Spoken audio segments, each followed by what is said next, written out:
Binsun TV, saluran dakwah Samarinda.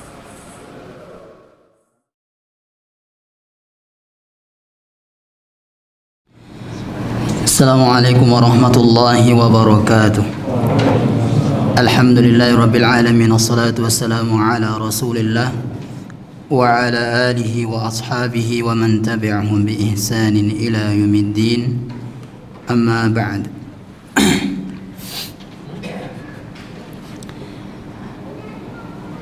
Ma'asyiral muslimin wal muslimat yang semoga dirahmati Allah tabaraka wa taala. Alhamdulillah, pada malam hari ini kembali kita bersua dalam majlis ilmu agama, majlis yang tentunya pasti dicintai oleh Allah Subhanahu wa taala, dan majlis yang selalu diperintahkan, dianjurkan oleh Nabi SAW. Kemudian majlis ilmu adalah majlis yang sebagai ciri para salaf. Inna min simati as-salafi hirsahum fi talabil ilm. Di antara ciri para salaf itu adalah semangat mereka untuk duduk di majlis ilmu agama. Jamaah rahmati Allah tabaraka wa taala, tidak ada jalan tidak ada jalan untuk meraih kebahagiaan dunia dan akhirat, untuk meraih kebahagiaan di keluarga, untuk meraih jalan pintas masuk surga kecuali dengan ilmu agama.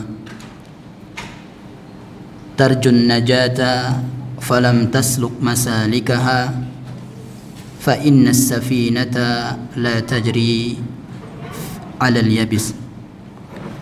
Engkau mengharap keselamatan, kebahagiaan, tapi engkau tidak meraih jalannya, menempuh jalannya, maka sungguh kapal itu tidak akan bisa berlayar di atas daratan. Itulah jemaah, bagaimana seseorang, banyak sekali di antara kita semua, masyarakat di luar sana, mereka berharap kebahagiaan dunia dan akhirat. Mereka berharap keberkahan hartanya, berharap sakinah, mawaddah, warahmah dalam keluarganya, berharap anaknya saleh dan salihah, berharap istrinya salihah, berharap suaminya saleh, beriman. Namun mereka jauh dari menuntut ilmu agama, jauh dari harapan. Para jemaah rahmati Allah tabaraka wa ta'ala, وقالوا لن يدخل الجنة إلا من كان هودا أو نصارى تلك أمانيهم قل هاتوا برهانكم إن كنتم صادقين. Orang-orang Yahudi dan Nasrani juga dahulu berangan-angan jemaah. Angan-angannya besar, cita-citanya besar. Cita-cita kita sama seperti orang-orang Yahudi dan Nasrani, ingin masuk surga. Bahkan mereka mengatakan tidak ada yang masuk surga kecuali Yahudi atau Nasrani. Kata Allah Subhanahu wa taala menjawab angan-angan mereka, tilka amaniyuhum. Itulah hanya angan-angan belaka. Qul hatu burhanakum, datangkan buktinya. Bukti kalian ingin masuk surga, datangkan. In kuntum shadiqin, kalau kalian jujur dalam angan-angan kalian.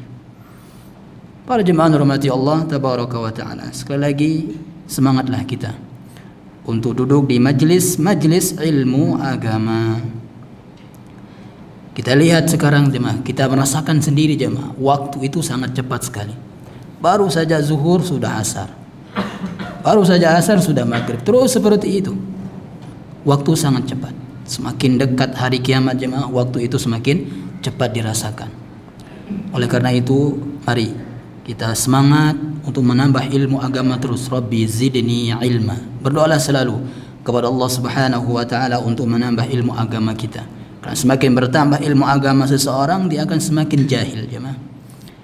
Dia akan semakin merasa jahil, merasa bodoh, Ketika seorang merasa jahil atau bodoh, maka pada saat itulah dia akan terus bersemangat untuk menambah ilmu agamanya.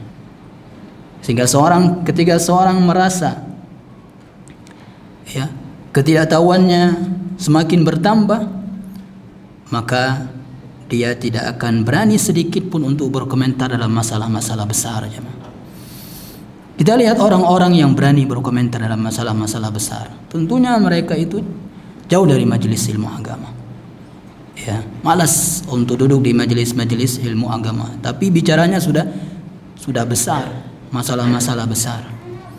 Nah, jadi kalau kita senantiasa istiqamah dalam majelis ilmu agama jemaah, ya, tidak ada waktu untuk mengurus masalah-masalah yang di luar kemampuan kita. Kita adalah belajar, mengamalkan, dan seterusnya, seperti itu jemaah. Para jemaah rahmati Allah tabaraka wa taala. Kembali kita melanjutkan hadis yang selanjutnya.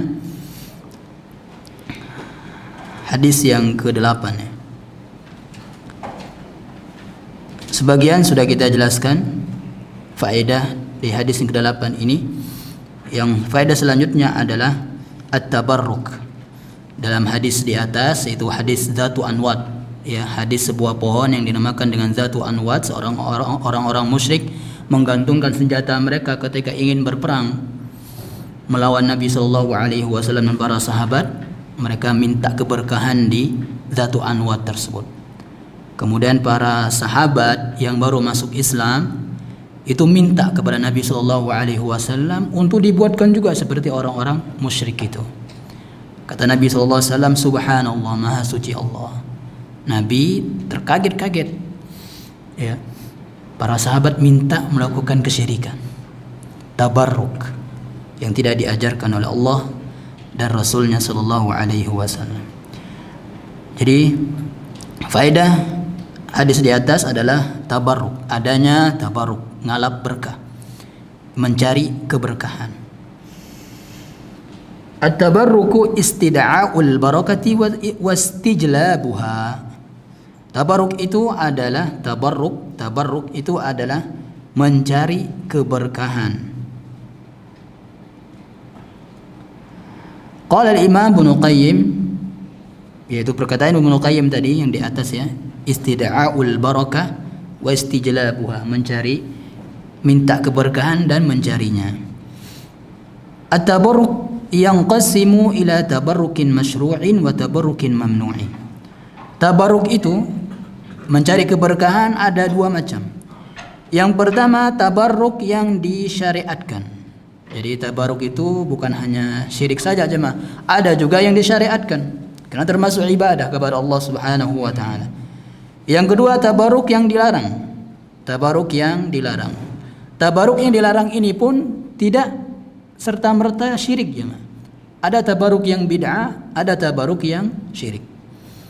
Nah, jadi dengan seperti ini jamaah kita mengetahui kita enggak mudah memvonis orang. Ya. Ketika kita lihat orang bertabaruk pergi ke kuburan, langsung kita mengatakan kepada dia, kamu syirik, kamu ini dan seterusnya, tidak mau sholat di belakangnya.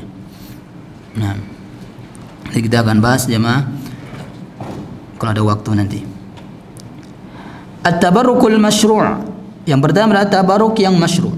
Ma dalla syar'u alaihi wa jaa bihi dalil. Tabarruk masyru' itu adalah tabarruk yang telah ada dalilnya, disebutkan dalam syariat. Wal barakatu imma aqwal, dan keberkahan itu ada juga dari perkataan Nabi sallallahu alaihi wasallam, au af'al, dari perbuatan Nabi sallallahu alaihi wasallam, au hayat, tingkah laku atau perbuatan juga termasuk perbuatan. Au amkinah, tempat-tempat. Au azminah, waktu-waktu. Famin al-aqwal allati ja'ala Allah Ta'ala fiha al-barakata, di antara perkataan yang Allah Subhanahu wa taala jadikan berkah, adanya keberkahan di dalamnya adalah qiraatul Quran wa dzikru, membaca Al-Quran dan zikir.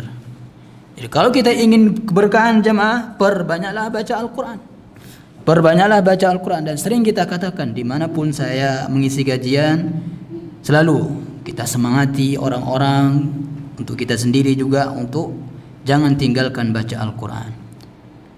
Imam Asy-Sya'bi rahimahullah, man qara'a Al-Quran lam yakhraf. Selalu ingat ini jemaah, siapa yang baca Al-Quran maka dia tidak akan tertimpa penyakit pikun. Ingat ini, sering baca Al-Quran. Dan anak kita yang banyak hafalannya jemaah, jangan serta-merta alhamdulillah anak saya di-share di Facebook misalnya, anak saya sudah hafal ini dan itu. Kita nggak tahu jemaah, anak kita nanti apakah mengamalkan atau tidak Al-Quran itu yang mereka hafal. Orang-orang yang melakukan kesyirikan itu juga hafal Quran jemaah. Khawarij lebih keren lagi hafalannya, orang-orang Khawarij, tapi mereka tidak mengamalkannya. Orang tua akan mendapatkan mahkota yang dijanjikan oleh Rasulullah SAW, yang anaknya menghafal Al-Quran, ya, itu ada syaratnya, bukan hanya hafal saja. Syaratnya adalah diamalkan, ya, menghafal Al-Quran kemudian mengamalkannya. Nah, oleh karena itu jemaah, kita juga sebagai orang tua, sebagai contoh teladan bagi anak kita untuk menghafal Al-Quran, ya, dan praktekkan juga untuk kita amalkan. Sekarang banyak orang hafal Quran masih melakukan kesyirikan. Apa gunanya hafal Quran kalau masih melakukan kesyirikan? Bahkan sambil ngerokok bisa hafal Quran.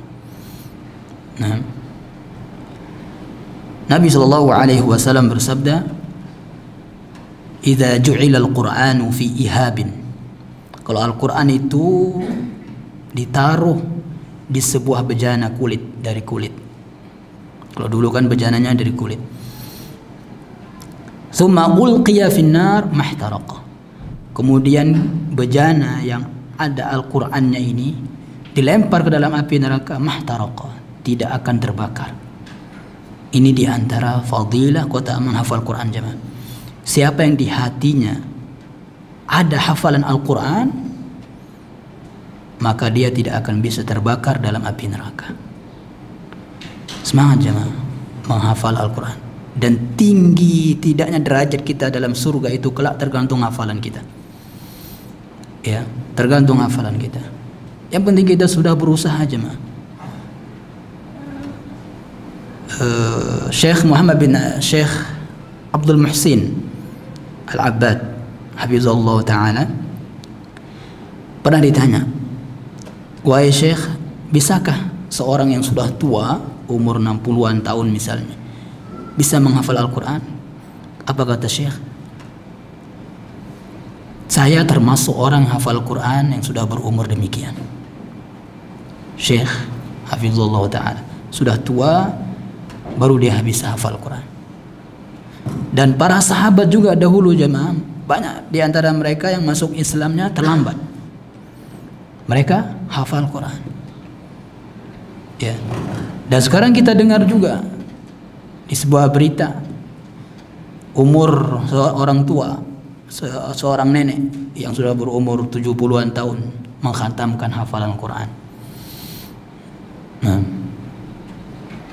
itulah di antara yang menjadikan kita jemaah semangat untuk menghafal Al-Quran.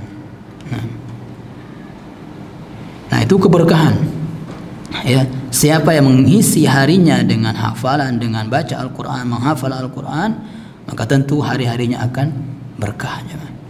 Wadzikru, dan zikir, ya. Dan zikir banyak sekali. Di antara zikir yang termudah jemaah adalah la ilaha illallah. Zikir talbiyah, yaitu la ilaha illallah. Kenapa dikatakan termudah? Karena hanya menggerakkan lisan saja jemaah.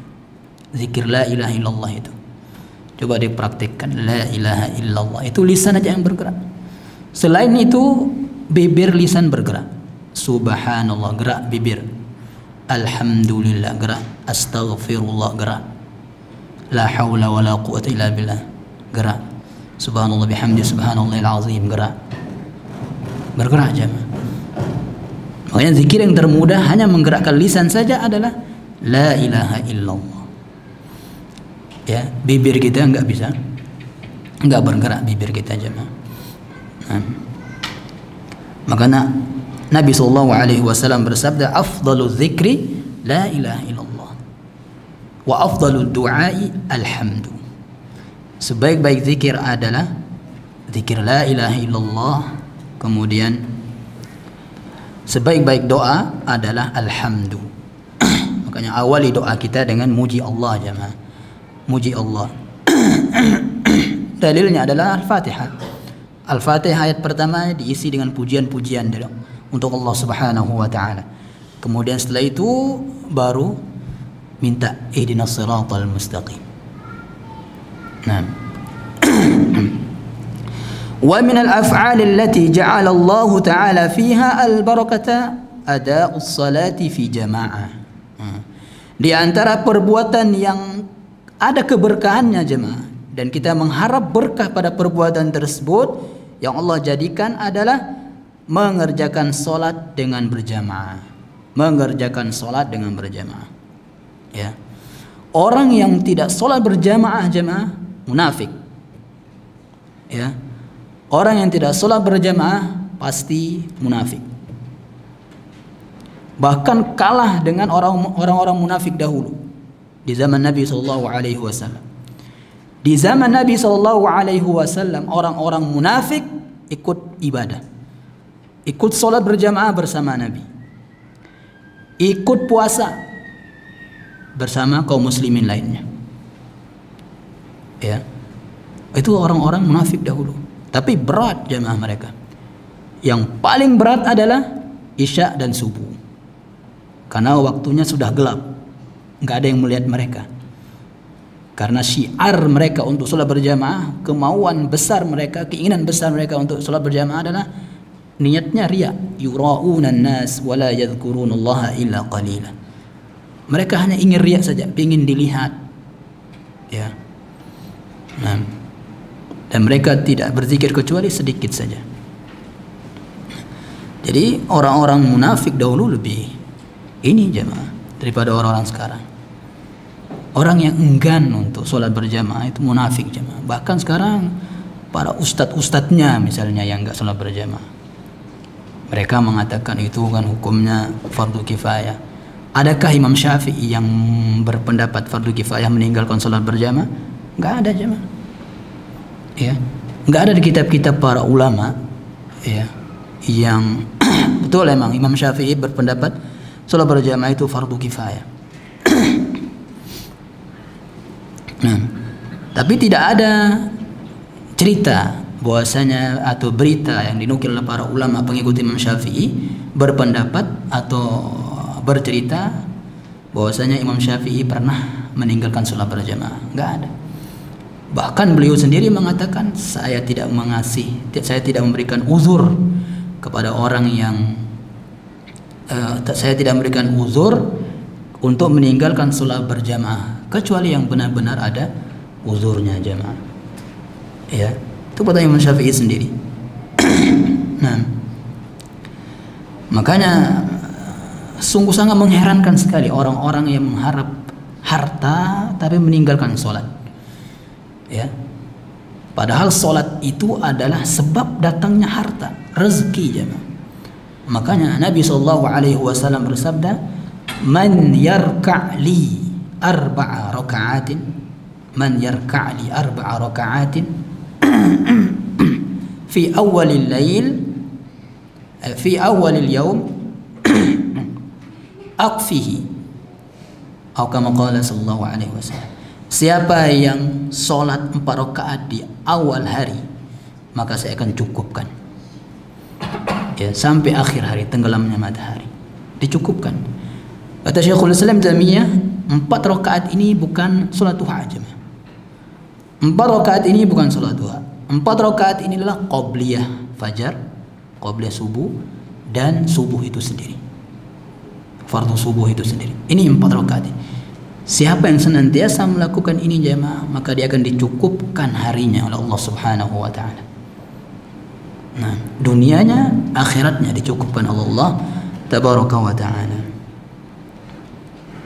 Nah, itu ada'us salati fi jamaah, berjamaah jamaah. Kemudian juga cara kita untuk mencari berkah yang berupa perbuatan adalah wa talabul ilmi wa ta'allumuhu. Mencari ilmu agama. Ilmu agama itu jemaah harus dicari. Ya, harus dicari.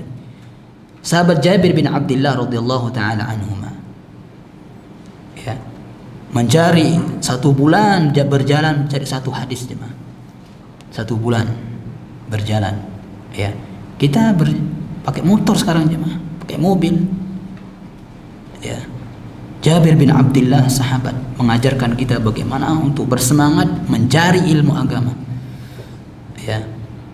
Bukan hanya kita karena kita punya fulus banyak misalnya. Saya bisa mendatangkan ustadz ini di rumah saya aja. Saya nggak mau mencari ilmu, nggak mau mendatangi misalnya. Nggak boleh gitu. Ya. Al-ilmu yu'ta wala yati. Ilmu itu harus didatangi bukan mendatangi. Ya. Nah, wa ta'allumuhu, kemudian mempelajarinya. Mempelajari ilmu. Nah, siapa yang bermalas-malasan dari majelis ilmu agama jemaah, maka pastikan ya, prioritas hidupnya adalah dunia. Ya. Orang yang terhalang dari bermajelis ilmu agama, maka prioritas hidupnya adalah dunia. Tentu. Ya. Famin barakatihi ar-rif'ah fid dunya wal akhirah. Di antara keberkahan menuntut ilmu agama, Allah Subhanahu wa taala akan meninggikan di dunia maupun di akhirat. Nah. Kemudian juga wa minal hayatil mubarakah, di antara bentuk hayat ini perbuatan juga ya. Yang termasuk ada keberkahannya, diantaranya adalah al-aklu min jawanibil qas'ah, makan dari pinggir ya. Jadi kita ambil makanan, ketika makan itu dari pinggir nasi, jangan langsung ambil tengahnya gitu. Ini kalau makan berjamaah ya. Wala qul asabi'i was safha, kemudian menjilat jari jemari dan piring atau bejana yang kita pakai makan. Kalau ada di situ masih tersisa makanan, jangan biarkan untuk setan makan itu jemaah. Ya. Nah, kita jilat jari jemari kita. Kalau masih ada tersisa makanan di situ, kita jilat. Ya. Atau dijilati orang lain. Orang lain di sini jemaah maksudnya adalah anak atau istri kita. Ya, bukan teman kita, ya, bukan juga pemilik warung misalnya, enggak. Nah, jadi yang tidak merasa jijik, ya, yang tidak merasa jijik. Ada sebagian kelompok temannya yang justru jilat, ya kan? Enggak, ya, tapi istri atau anak kita.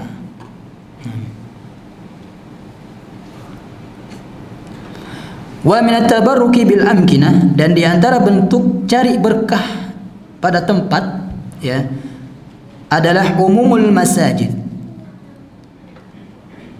Semua masjid ya, semua masjid itu berkah jemaah. Cara untuk mendapatkan keberkahan masjid adalah dengan sholat, memakmurkan di dalamnya, baca Al-Quran, sholat, belajar di dalamnya ya. Dan tidak boleh mengotori masjid sedikit pun jemaah. Ada para ulama dahulu dia ingin membuang qazatun ya. Qazatun itu adalah kotoran ini mata, kotoran mata kecil dia ya, kotoran mata kecil, lebih kecil daripada, mohon maaf, upil gitu ya, kotoran mata. Nah, ada orang yang ingin buang kotoran matanya di masjid. Apa kata para ulama yang mengetahui hal itu? Buang di luar katanya. Masjid tidak boleh dikotori dengan kotoran mata yang kecil ya, apalagi yang lebih besar dari itu ya. Nah. Wal masajidus salasa ala wajhil khusus, dan secara khusus masjid yang tiga, ya, masjid yang tiga, Masjid Baitul Maqdis, ya, kemudian Masjid Nabawi dan Masjid Al-Haram.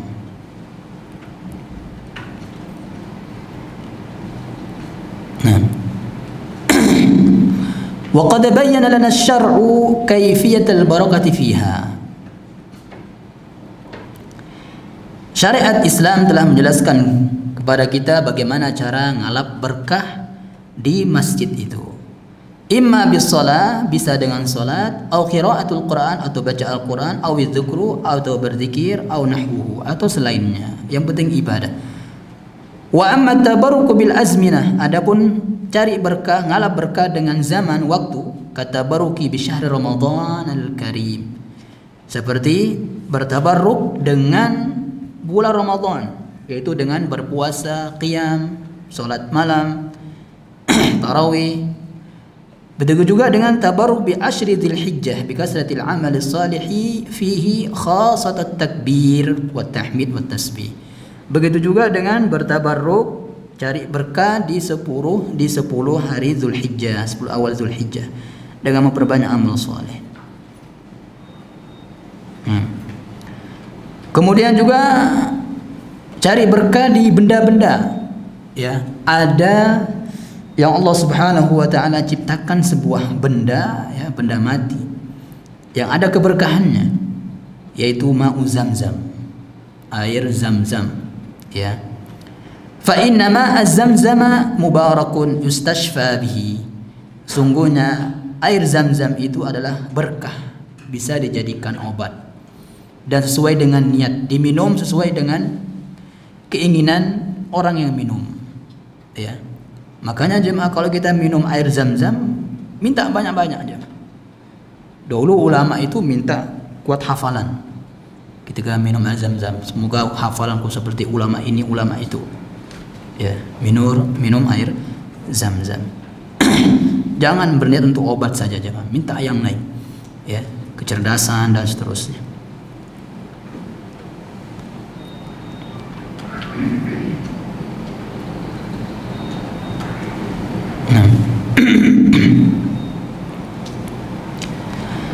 Kemudian sekarang tabaruk yang dilarang, jemaah. Tabaruk yang dilarang. Nah, sekarang saya akan nukilkan di sini, ya. Ada tabaruk-tabaruk yang dilarang yang juga dijelaskan oleh mazhab Syafi'iyah. Tabaruk atau ngalap berkah yang terlarang, ya. Sebelumnya kita akan bacakan dulu hadis Nabi sallallahu alaihi wasallam, bahwasanya ingat, al barakatu minallah, keberkahan itu hanya dari Allah Subhanahu wa taala. Nah, di antara tabaruk yang terlarang adalah tabaruk dengan pohon-pohon, ya, dengan pohon-pohon. Jangan seperti orang-orang Hindu, ya, Buddha, pohon-pohon pun dikasih apa, kain kuning. Sekarang orang Muslim ikut kuburan dikasih kain kuning, ya, nggak tahu fungsinya apa kain kuning itu. Nah, tidak boleh bertabaruk dengan pohon. Sebagaimana hadis yang kita sudah baca, ya, hadis ke-8 yang sedang kita bahas ini, Zatu Anwat, ya. Kemudian juga di antara tabaruk yang terlarang adalah tabaruk dengan mengusap dinding rumah Nabi sallallahu alaihi wasallam dan makam beliau atau makam-makam lain yang ada di muka bumi ini. Nah, tidak boleh, ya. Hukumnya haram bertabaruk, mengusap dinding-dinding rumah Nabi, ya. Rumah Nabi saja, makam Nabi saja nggak boleh, diharamkan untuk bertabaruk, cari berkah di ngusap-ngusap misalnya, ya. Makanya kan dijaga itu di Masjid Nabawi itu makam Nabi, ya, dijaga. Makanya orang-orang yang ngeyel itu mereka doanya di luar, ya, di luar masjid. Dia berdoa menghadap kuburan Nabi. Diusir lagi, dibilang Wahabi, kayak ginilah Wahabi. Nah, katanya kan viral itu. Nah, apalagi makam-makam yang lain, ya, lebih nggak ada keberkahan lagi makam-makam yang lain. Sekarang kita lihat Imam An-Nawawi rahimahullah, dia berkata, wa man khatara bi balihi anna al-masha bil yadi wa nahwihi wa nahwahu ablaghu fil barakah fahuwa min jahalatihi wa ghaflatihi. Kenapa mereka jemaah yang para kiai atau para ustadz yang mengajak murid-muridnya atau mengajak masyarakat untuk pergi berkah ke makam-makam, mengusap-usap, bahkan mencium, bahkan orang cadaran pun mencium itu jemaah. Sekarang kita lihat, makanya orang cadaran itu bukan menjamin jemaah, ya. Banyak orang cadaran luar sana juga cium-cium makam kerjaannya, ya. Nah, kenapa mereka terluput dari perkataan Imam Nawawi ini? Ya, barang siapa yang terbetik di dalam benaknya, terbetik saja jemaah, apalagi mengamalkannya. Barang siapa yang terbetik dalam benaknya bahwasanya mengusap dengan tangan, ya, dan semisalnya lebih mendatangkan berkah, mengusap makam dan seterusnya lebih mendatangkan berkah, maka itu datangnya bersumber dari kebodohan dan kelalaiannya. Ya, berarti mereka lalai dari perkataan ini. Nah,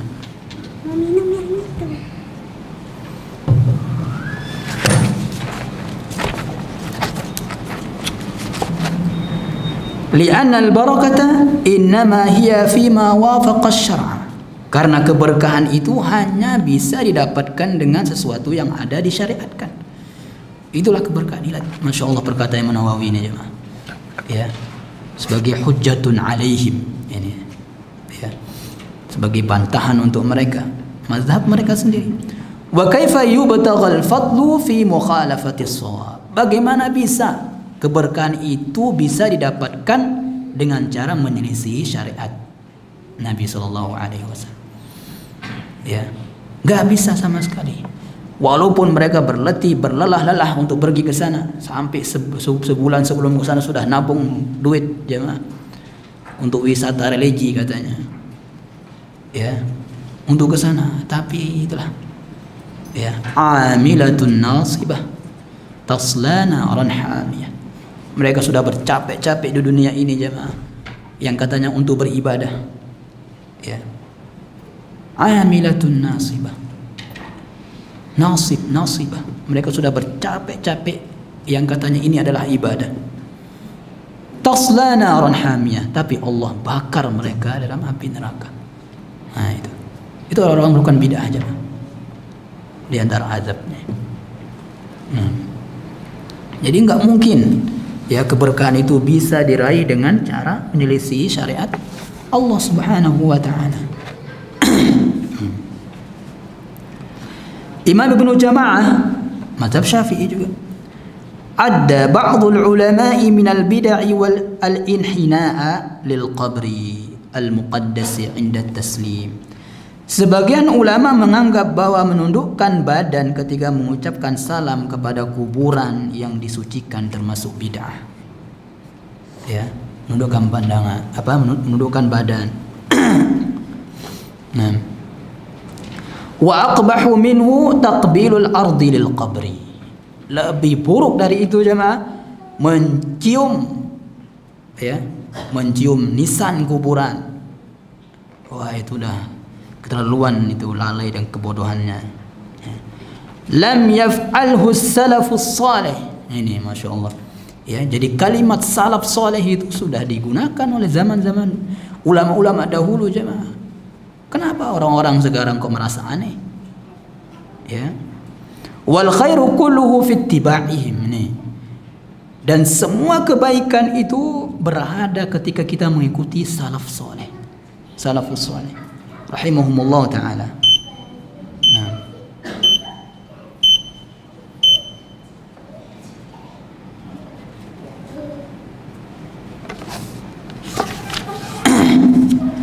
Kemudian juga bahkan Imam Al-Ghazali jemaah rahimahullah taala, Imam Al-Ghazali, ya, yang dulunya tokoh tasawuf, ya, kalau sekarang kan dokter filsafat itu. Nah, tokoh tasawuf. Apa kata beliau? Rahimahullah ta'ala. Fa innal massa wa taqbila lil masyahidi 'adatul yahudi wan nasara. Sungguhnya mengusap dan mencium kuburan merupakan adat kebiasaan orang-orang Yahudi dan Nasrani. Nah, kalau kita katakan ini di mereka jemaah, marahnya bukan main. Bahkan kita yang disesatkan. Begitu juga tabaruk dengan yang dilarang adalah tabaruk dengan zat orang-orang saleh selain Nabi sallallahu alaihi wasallam. Ya. Jadi zat anggota badan yang berkah itu adalah yang ada keberkahannya jemaah adalah zat Nabi sallallahu alaihi wasallam. Bahkan keringatnya pun disimpan oleh para sahabat jemaah. Keringat Nabi sallallahu alaihi wasallam. Ya. Bahkan mereka sengaja panggil Nabi sallallahu alaihi wasallam untuk sholat di rumah mereka, sholat sunnah tentunya. Ya. Bahkan disediakan tempat sejadah dan seterusnya misalnya. Untuk mencari keberkahan di situ. Nabi sallallahu alaihi wasallam. Hanya Nabi sallallahu alaihi wasallam saja. Ya. Sekarang kan kita lihat kalau ada syekhnya datang misalnya, ya pundak-pundaknya dicium bahkan direbut, ya. Nah, kalau nggak ada pagar betis nggak tahu sudah apa yang terjadi sama syekhnya itu. Ya. Makanya kan kalau imam-imam Masjidil Haram itu dijaga itu. Banyak orang yang ingin cari tabaruk itu jemaah kalau orang-orang nggak paham itu. Ya, tapi dijaga. Nah, jadi tidak ada zat ya yang diberkahi kecuali zat Nabi sallallahu alaihi wasallam. Makanya selain beliau nggak ada berkahnya. Ya, selain beliau sallallahu alaihi wasallam nggak ada keberkahan di dalam. Kenapa? Dalilnya banyak. Di antara perbuatan para sahabat. Ya, setelah meninggalnya Nabi sallallahu alaihi wasallam, adakah para sahabat ya mencium-cium atau menyimpan keringat atau menyimpan rambutnya Abu Bakar radhiyallahu taala anhu? Bahkan Abu Bakar adalah sebaik-baik umat setelah Nabi, setelah semua nabi. Abu Bakar sebaik-baik manusia setelah semua nabi. Nah, nggak ada. Para tabi'in adakah dari mereka yang cari berkah di badan para sahabat? Nggak ada. Nah, oleh karena itu jemaah, tatkala ada berita yang sampai ke telinga Imam Syafi'i rahimahullah, makanya mereka nggak mau jemaah. Mereka mengatakan fikih kami fikih Syafi'i, akidah kami akidah Asy'ari atau Maturidiyah. Ya. Mereka nggak mau pakai akidah Syafi'i, mereka tahu sama seperti akidahnya orang-orang Wahabi. Nah, kata mereka. Ini kata Imam Syafi'i ketika mendengar sebagian orang yang bertabaruk dengan pecinya Imam Malik. Jadi tabaruk dengan peci itu dari dulu juga aja mah. Ya, sekarang sudah ada tabaruk dengan peci, sandal yang ada gambar sandalnya di sini itu. Ya. Makanya kalau dihadiahkan 1 juta sendal gitu jemaah jangan mau. Ya. Serta merta beliau mengingkari perbuatan mereka itu. Diingkari oleh Imam Syafi'i rahimahullah. Ya, diingkari. Bahkan tidak ada sampai di telinga kita jemaah sendalnya Imam Malik yang ditakuti oleh jin itu. Ya. Enggak ada dari mereka yang memakai itu untuk tabaruk, enggak ada. Kalau sekarang kan tongkatnya Nabi, tongkatnya kiai-kiai mereka itu direbut. Kalau sudah meninggal dunia bahkan diwarisi. Ya. Kemudian juga ada ketika airnya dia, air aquanya dia diminum oleh kiainya misalnya, langsung direbut untuk minum. Rokok, iya ada. Ya. Rokoknya, sisa rokoknya dibuang, direbut. Ya. Nah.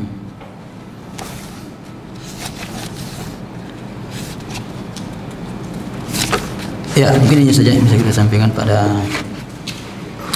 malam hari ini. Masih hadis yang ke-8 ini. Nah. Subhanallah bihamdika, asyhadu an la ilaha illa anta, astaghfiruka wa atubu ilaik. Assalamualaikum warahmatullahi wabarakatuh.